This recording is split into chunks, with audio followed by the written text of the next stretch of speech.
Alizeh talk کے معزز سامعین کو علیزہ کنول کا سلام۔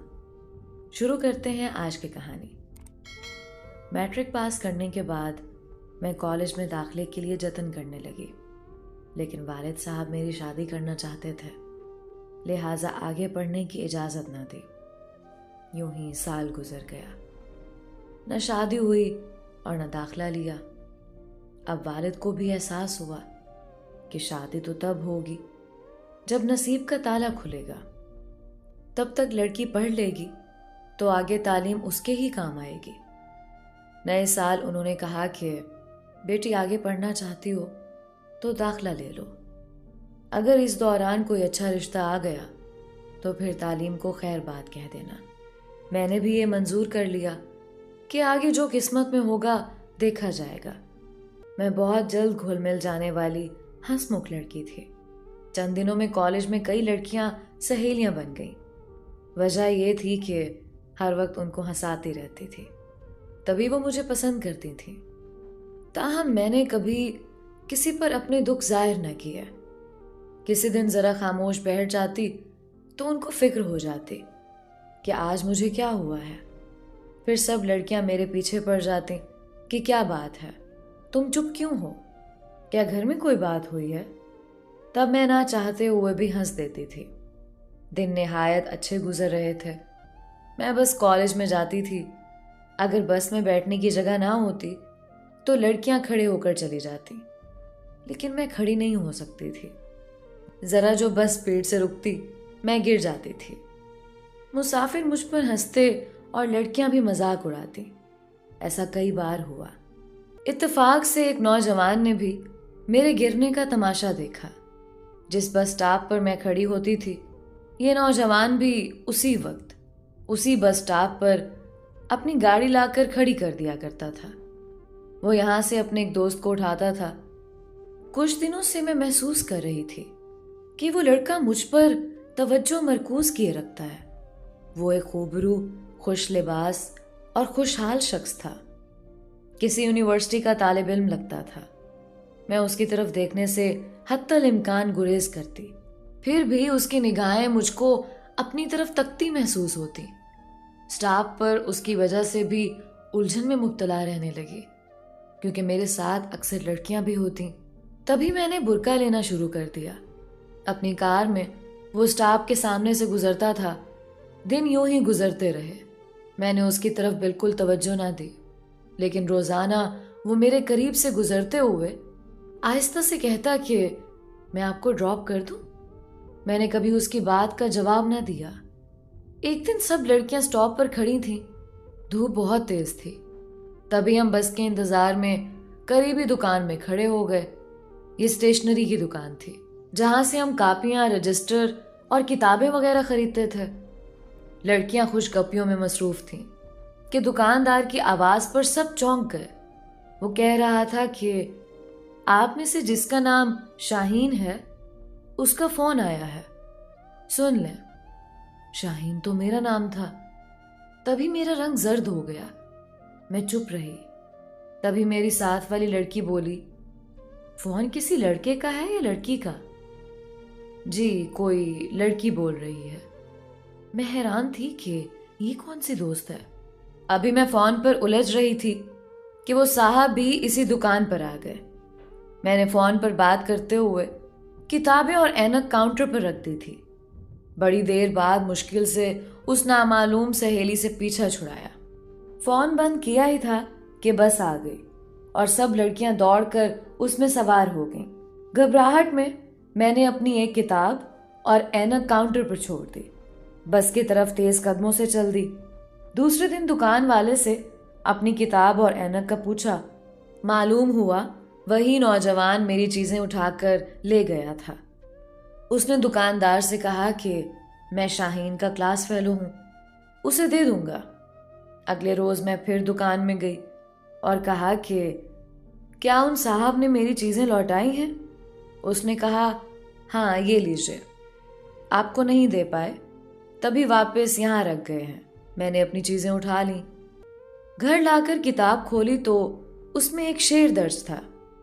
اگلے دن پھر میں دکان پر گئی اور دکاندار سے کہا کہ یہ کاغذ میری کتاب میں جس نے رکھا تھا اسی کو دے دینا، اور کہہ دینا کہ مجھے اس قسم کے اشعار سے کوئی دلچسپی نہیں ہے۔ دکاندار نے کہا اس کا نام ساحر ہے، وہ میرا دوست ہے، میں اسے دے دوں گا اور تنبیہ بھی کر دوں گا، آپ فکر نہ کریں، وہ آئندہ ایسی حرکت نہیں کرے گا۔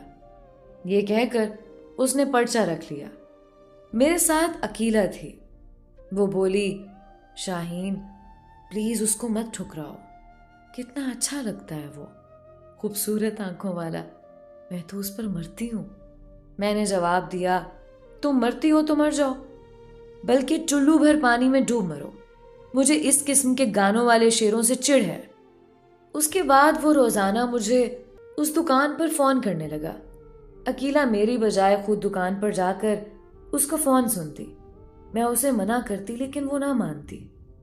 ایک دن میں نے فون اس سے لے لیا اور کہا کہ خدا کے لیے تم میرا پیچھا چھوڑ دو، تمہارا میرا کوئی میل نہیں ہے۔ اس پر وہ بولا میری ایک بات سن لو، مجھے اپنی ماں کی قسم، میں تم کو کبھی دھوکہ نہ دوں گا، خدا کے لیے مجھ پر بھروسہ کرو، اگر تم نے مجھ سے بات نہ کی تو میں تمہارے سامنے بس کے نیچے سر دے دوں گا۔ اس بات سے میں گھبرا گئی، تمام رات میری سوچوں میں گزر گئی، سمجھ میں نہیں آتا تھا کہ کیا کروں، کیا کالج جانا چھوڑ دوں۔ وہ روزانہ فون کرتا اور عقیلہ اس کا فون سن کر اس کے پیغامات مجھے دیتی، پھر اس نے میرا پرسنل نمبر بھی اسے دے دیا۔ تب میں اپنی دوست سے ناراض ہو گئی اور اس سے بات چیت بند کر دی۔ جب میں نے اس کے فون نہ سنے تو وہ میرے کالج کے رستے میں آنے لگا۔ میں نے تنگ آ کر ایک روز روڈ پر ہی اسے برا بھلا کہا اور سختی سے بات کی۔ ایک طرف والد صاحب کا ڈر اور خاندان کی عزت کا سوال تھا، تو دوسری جانب یہ جنونی انسان تھا۔ ایک دن فون اٹھایا تو ساحر نے خدا کا واسطہ دے کر کہا کہ فون بند نہ کرنا۔ پہلے میں سختی سے جواب دیتی تھی، اس روز منت بھرے لہجے میں بولی دیکھو ساحر، تم جو بھی ہو میرا پیچھا چھوڑ دو، مجھے تنگ نہ کرو، میری بہت مجبوریاں ہیں، بڑی مشکل سے پڑھائی کے لیے اجازت ملی ہے، والد صاحب کو علم ہو گیا تو وہ دوسری کوئی بات نہ کریں گے، بس مجھے کالج سے ہٹا دیں گے اور میرا بڑا نقصان ہو جائے گا۔ میں ایک برقع نشین لڑکی ہوں، اس سے میرے گھر والوں کے ماحول اور مزاج کا اندازہ کر لو، تم کسی اور لڑکی سے دوستی کر لو مگر مجھے تنگ مت کرو، تمہیں اپنی امی کا واسطہ، بات کو یہی ختم کر دو۔ اس نے کہا میں تم کو حاصل کرنا چاہتا ہوں۔ مجھے ہی کیوں، اور بھی تو اتنی لڑکیاں میرے ساتھ ہوتی ہیں۔ تم برقع لیتی ہو، باحیا ہو، اس لیے تبھی مجھے بدنام کرنے کا سامان کر رہے ہو۔ میں تم کو حاصل ہونے والی نہیں ہوں۔ امید پر دنیا قائم ہے، انسان کوشش تو کرتا ہے۔ میں نے فون بند کر دیا۔ یہ میری اس کے ساتھ پہلی تفصیلی بات چیت تھی۔ اگلے روز کالج کے لیے نکلی تو دل بری طرح دھڑک رہا تھا اور ہاتھ پاؤں ٹھنڈے ہو رہے تھے۔ پچھتا رہی تھی کہ خواہ مخواہ اس شخص سے بات کی۔ سوچا کہ آج اپنے سٹاپ کے بجائے میں اگلے سٹاپ کی طرف چلنے لگی۔ تھوڑی ہی دور چلی تھی کہ ہمت جواب دینے لگی۔ وہیں عقیلہ آتی دکھائی دی۔ حالانکہ ہماری بات چیت بند تھی لیکن اسے دیکھ کر پھر بھی حوصلہ ہوا۔ سوچا واپس اسی کے ساتھ اپنے والے بس سٹاپ پر پلٹ جاتی ہوں۔ اگلا سٹاپ تو کافی دور ہے۔ اس سے پہلے کہ میں بات کرتی وہ خود میری طرف آ گئی، کہنے لگی آج ادھر کدھر جا رہی ہو؟ میں چپ تھی، کوئی بات بن نہ پا رہی تھی۔ کالج کی بس کے پیچھے دوڑی مگر وہ نکل گئی۔ میں نے بے تکا سا جواز بتا دیا۔ اس نے بال کی کھال نہیں اتاری اور میرے ساتھ چل پڑی۔ ہم تھوڑی دور ہی چلے تھے کہ پیچھے سے ایک تیز رفتار موٹر سائیکل نے اسے ٹکر ماری اور وہ سڑک پر گر گئی۔ کتابیں کہیں تو جوتے کہیں۔ موٹر سائیکل والا تو ٹکر مار کر بھاگ گیا۔ میں اسے اٹھانے کو جھکی، ارد گرد ٹریفک چل رہا تھا، صبح کا وقت تھا، لوگ دفتروں اور طالب علم کالج اسکول کو جا رہے تھے۔ اس کو زیادہ چوٹ لگی تھی اور وہ بھی سر میں۔ اسے ہوش نہ رہا تھا۔ میں اسے نہیں اٹھا سکتی تھی۔ بے بسی سے ادھر ادھر دیکھنے لگی۔ لوگ ہمارے ارد گرد اکٹھے ہونے لگے۔ ساحر بھی ان لوگوں میں دکھائی دیا۔ اس نے دور سے ہی موٹر سائیکل کی ٹکر سے عقیلہ کو گرتے دیکھ لیا تھا۔ ہجوم میں اسے دیکھا تو لگا جیسے غیر لوگوں میں کوئی اپنا آ گیا ہے۔ میری گھبراہٹ میں کمی ہو گئی۔ اس نے آگے بڑھ کر عقیلہ کو بازوں میں اٹھا لیا اور کنارے پر کھڑی اپنی گاڑی کی طرف لے گیا۔ مجھے کہا کہ میرے پیچھے آؤ، ہمیں اسے ہسپتال لے جانا ہوگا۔ میں نے گاڑی کا دروازہ کھولا اور اس نے میری دوست کو گاڑی کی سیٹ پر لٹا دیا۔ تم آگے بیٹھ جاؤ، شاہین دیر مت کرو۔ ساحر نے کسی اپنے کی طرح مجھے مخاطب کیا اور میں نے ایک معمول کی طرح اس کے حکم کی تعمیل کی۔ اس کے چہرے پر پریشانی کے آثار نمایاں تھے۔ تمام رستہ اس نے کوئی کلام نہ کیا، گاڑی چلاتا رہا اور ہم قریب ترین ہسپتال پہنچ گئے۔ عقیلہ کو ایمرجنسی میں لے جایا گیا۔ یہاں پہنچ کر سب سے پہلے میں نے عقیلہ کے گھر والوں کو فون کر کے ایکسیڈنٹ کی اطلاع دی۔ جب تک اس کے گھر والے آئے ساحر موجود رہا۔ سب بھاگ دوڑ خرچہ اس نے کیا تھا، کسی اپنے کی طرح معاملے کو سنبھالا۔ اس روز ہی اس نے مجھے بتایا کہ اس نے عقیلہ کو بہن بنایا ہوا ہے، تبھی اس کے ساتھ فون پر بات کرتا تھا اور رابطے میں رہنے کی وجہ میں ہی تھی۔ میں سمجھی تھی کہ پہلی بار ساحر نے میرا چہرہ ہسپتال میں دیکھا ہے، لیکن یہ بات نہیں تھی۔ مجھے اس نے بتایا کہ وہ دور سے ہمارا رشتہ دار ہے اور ایک شادی میں اس نے مجھے دیکھا تھا، تبھی سے پسند کر لیا تھا۔ اس کے بعد سے ہی وہ اس بس سٹاپ کی طرف سے گزرنے لگا تھا۔ یہ وہ رشتہ دار تھے جن کے گھر ہمارے بزرگ تو آتے جاتے تھے، مگر ہم کبھی ان کے گھر نہیں گئے تھے اور نہ کبھی ان کا گھر میں تذکرہ ہوتا۔ اس لیے میں نہیں جانتی تھی کہ ساحر کے ساتھ ہماری کوئی رشتہ داری بھی ہے۔ میں تو اس کو ایک ایسے آوارہ مزاج نوجوان کے روپ میں دیکھ رہی تھی جو بس سٹاپ پر لڑکیوں سے چھیڑخانی کے چکروں میں رہتے ہیں۔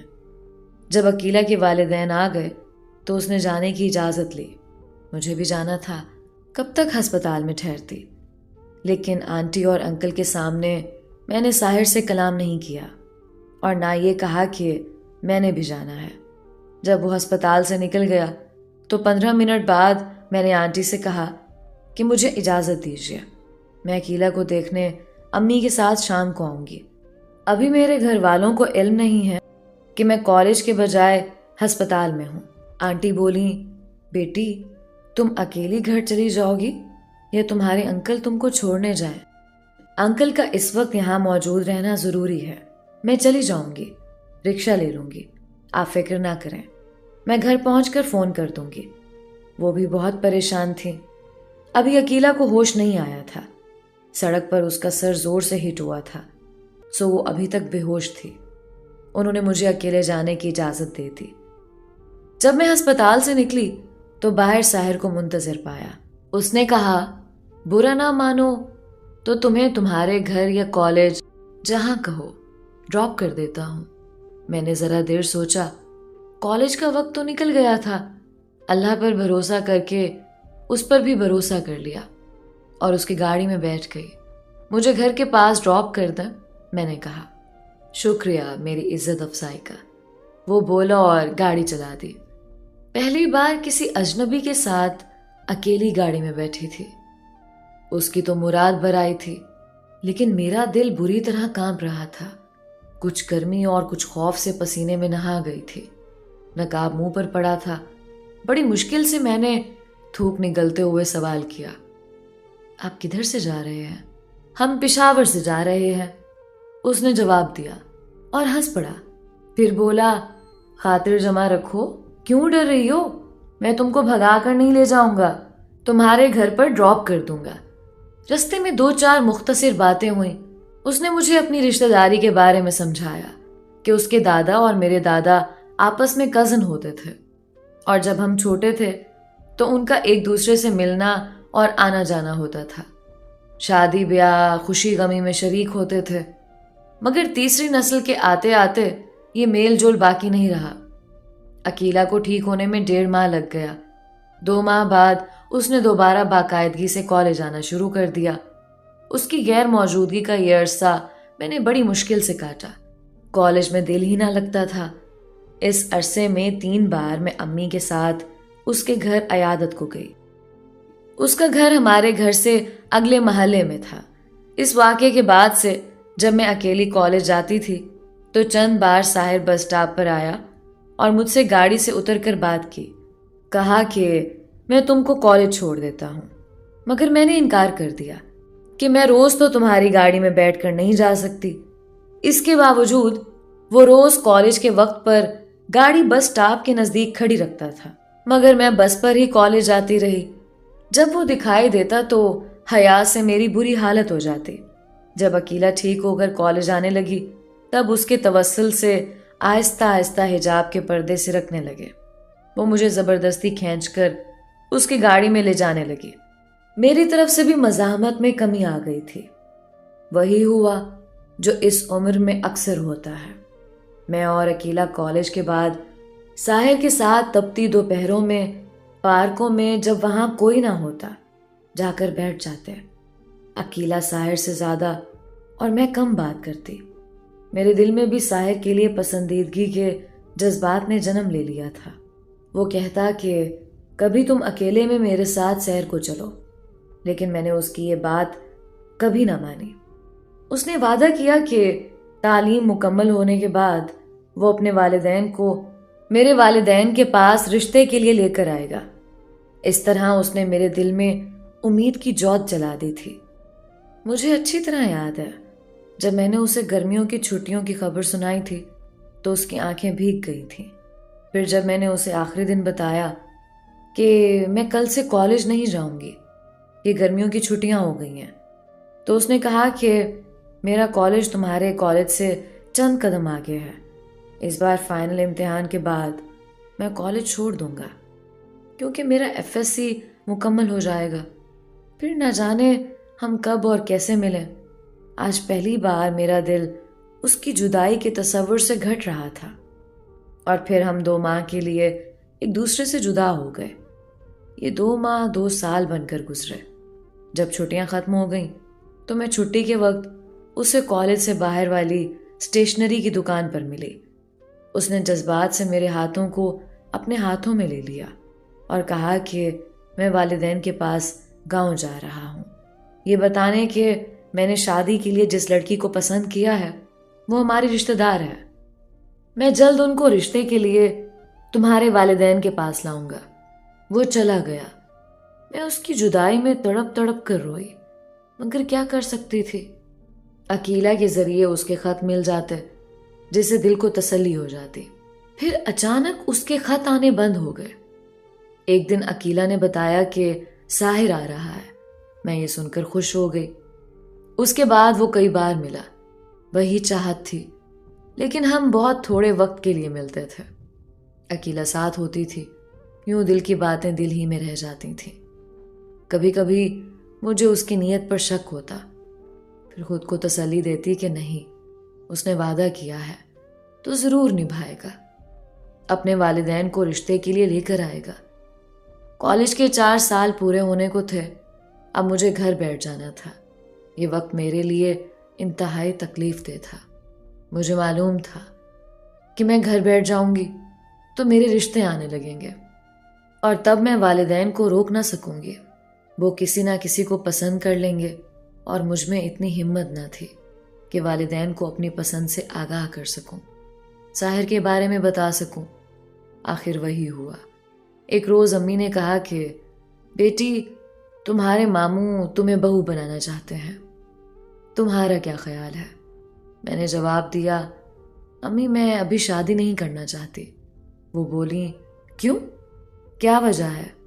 شادی تو ہر لڑکی کو کرنا ہوتی ہے۔ تمہیں کوئی لڑکا پسند ہے تو بتا دو، مگر خیال رہے خاندان سے ہو۔ خاندان سے باہر کسی غیر سے رشتہ تمہارے والد کو قبول نہ ہوگا۔ امی اگر کوئی رشتہ میری پسند کا ہوا تو وہ کسی رشتہ دار گھرانے سے ہی ہوگا، آپ اس بات کی فکر نہ کریں۔ میں نے اتنا تو بتا دیا، یہ نہیں بتایا کہ وہ لڑکا کون ہے۔ اے کاش تبھی بتا دیتی تو امی ان لوگوں سے خود ہی رابطہ کر لیتی۔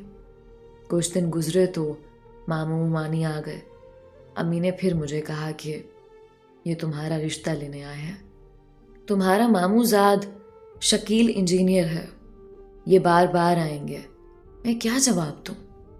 امی کہہ دیا نا کہ میں نے ابھی شادی نہیں کرنی۔ کیوں نہیں کرنی؟ امی نے مجھے ڈانٹ دیا۔ کب تک میں تمہارے ماموں کو انتظار کرواؤں؟ میں تمہاری ایک نہیں سنوں گی۔ ادھر یہ لوگ چکر لگا رہے ہیں، ادھر خاندان سے کئی اور رشتے آ رہے ہیں، مجھے اب کہیں تو ہاں کرنی ہوگی۔ میں سارا دن روتی رہی، سمجھ میں نہ آتا کہ کیا کروں۔ عقیلہ کے گھر جا کر ساحر کو فون کیا، شاید ان کے والد اٹھاتے تھے۔ بھاری سی مردانہ آواز سن کر میں ریسیور رکھ دیتی۔ ان سے کیا کہتی؟ گھر آ کر خوب روتی، بار بار خیال آتا کہ خدا جانے ساحر نے کیوں رابطہ ختم کر دیا ہے۔ خدا کرے وہ خیریت سے ہو، وہ اگر چاہتا تو اپنے والدین کو لے کر ہمارے گھر آ سکتا تھا، پھر اس نے اپنا وعدہ کیوں پورا نہیں کیا؟ بالکل ہی خاموشی اختیار کر لی تھی۔ اب ہر دن اسی آس میں گزرنے لگا کہ شاید آج وہ آ جائے، لیکن اس کی کوئی خبر نہ تھی۔ اب جو رشتے آتے میں شدت سے انکار کر دیتی، یہاں تک کہ میرے سر میں سفید بال آنے لگے، چہرہ مرجھا گیا۔ ساحر کو نہ آنا تھا، نہ آیا، یہاں تک کہ میرے والدین میری ضد سے مجبور ہو کر خاموش ہو گئے۔ والد نے مجھے بی ایڈ کرنے کی اجازت دے دی۔ میں نے بی ایڈ کی تعلیم مکمل کر لیا اور ایک اسکول میں ٹیچر لگ گئی۔ زندگی ایسے ہی بے کیف گزر رہی تھی۔ دل میں ساحر سے ناراض ضرور تھی، مگر اس کے لیے روز نفل پڑھ کر دعا کرتی تھی کہ خدا کرے وہ سرفراز ہو اور اسے ہر جگہ اعلیٰ مقام عطا رہے۔ بس یہی دعا تھی جو میرے لبوں سے اس کے لیے نکلتی تھی۔ عقیلہ کی شادی ہو گئی اور وہ بیاہ کر اپنے گھر چلی گئی۔ اس کی شادی ایک آرمی آفیسر سے ہوئی تھی اور وہ خوش و خرم تھی۔ شادی کے بعد ہم کافی مدت نہ مل سکے۔ میں نے اپنی ویران زندگی سے سمجھوتا کر لیا، لیکن ساحر کی یاد کو دل سے دور نہ کر سکی۔ خیالوں میں اس سے شکوہ کرتی کہ کیا میری وفاؤں کا یہی صلہ ہے؟ میں نے تو ماں باپ کی نافرمانی کی تمہاری خاطر، رشتے رد کر کے تمہارا انتظار کیا اور تم نے پلٹ کر خبر بھی نہ لی۔ کیا اسی کا نام محبت ہے؟ ہماری محبت تو پاکیزہ تھی، پھر کیوں مجھے ایسی کڑی اور لمبی سزا ملی؟ میں تو اب بھی خود کو ساحر کی امانت سمجھتی تھی کہ شاید وہ کسی دن آ جائے اور میرے والدین سے رشتہ مانگ لے۔ ایک روز میں اسکول سے لوٹی تو عقیلہ میرے گھر آئی ہوئی تھی۔ میری خوشی کی انتہا نہ رہی۔ مدت کے بعد وہ ملنے آئی تھی، لیکن اکیلی نہیں، 3 ننھے منھے پیارے پیارے من موہنے سے بچوں کے ساتھ۔ میں نے لپک کر ان کو گلے لگایا، پیار کیا اور کہا، عقیلہ تم تو اتنی خوبصورت نہیں، پھر یہ پری زادے کہاں سے لے آئی؟ تمہارے بچے تو بڑے خوبصورت ہیں۔ وہ بولی، یہ اپنے باپ پر گئے ہیں، وہ بہت خوبصورت ہیں۔ اچھا بھائی، بڑی لکی ہو۔ ایسا کہتے ہوئے مجھے ساحر یاد آ گیا۔ وہ سمجھ گئی کہ مجھے میری کس محرومی نے افسردہ کر دیا ہے۔ کچھ دیر کے توقف کے بعد کہنے لگی، شاہین، کبھی ساحر نے تم سے رابطہ کیا؟ اس کا کچھ پتہ چلا؟ میں نے جواب دیا، کبھی نہیں۔ کیا تم سے رابطہ کیا اس نے کبھی؟ نہیں، لیکن یہ کہہ کر اس نے چپ سادھ لی۔ لیکن کیا؟ کوئی بات ہے تو بتا دو مجھے، چھپانا مت۔ تم کو اپنے بچوں کی قسم، میں بہت تکلیف میں ہوں۔ جانتی ہو کہ انتظار کی اذیت کتنی زیادہ ہوتی ہے؟ جانتی ہوں، لیکن جو بات ہے وہ تم سن نہ سکو گی۔ میں ہر بات سننے کا حوصلہ رکھتی ہوں، چاہے کتنی ہی تکلیف دہ بات کیوں نہ ہو، مگر اس اذیت سے کم ہوگی جو انتظار کی اذیت میں سہ رہی ہوں۔ تبھی اس نے بتایا، شاہین، میرے شوہر جس بیچ میں تھے، ظاہر بھی اس بیچ میں تھے۔ ایک سلیکشن ہوا، پھر جب کارگل کی جنگ ہوئی تو محاذ پر دونوں ساتھ تھے۔ اللہ تعالیٰ نے شکیل کی زندگی سلامت رکھی، مگر ساحر نے شہادت پائی۔ میں تم کو یہ خبر نہیں دے سکی کیونکہ مجھ میں حوصلہ نہ تھا۔ ساحر نے تمہارے لیے اپنے والدین سے بات بھی کر لی تھی، وہ بھی راضی تھے، مگر زندگی نے اسے اتنی مہلت نہ دی کہ وہ لوگ تمہارا رشتہ مانگنے آتے۔ اب ساحر شہادت کے رتبے پر اعلیٰ مقام پا چکا ہے، اور اللہ تعالیٰ نے ایسی اسے سرفرازی عطا کی ہے جس سے بڑی سرفرازی اور کوئی نہیں ہے۔ وطن کی سرحدوں پر حفاظت کرتے ہوئے اس نے جام شہادت نوش کیا ہے۔ یہ خبر جب میں نے سنی تو سکتے میں آ گئی، ہوش نہ تھا کہ روں یا خوشی کے اس احساس میں ڈوب جاؤں کہ ساحر بے وفا نہ تھا، بلکہ اس نے اپنے وطن کے لیے جان قربان کی تھی۔ دوستو، امید کرتی ہوں آج کی کہانی آپ کو ضرور پسند آئی ہوگی۔ اپنی رائے کا اظہار کامنٹس باکس میں ضرور کیجیے گا۔ ملتے ہیں ایک نئی کہانی کے ساتھ۔ اپنی کہانیاں مجھے انسٹاگرام پر شیئر کیجیے۔ علیزہ کنول کو اجازت دیجیے۔ خدا حافظ۔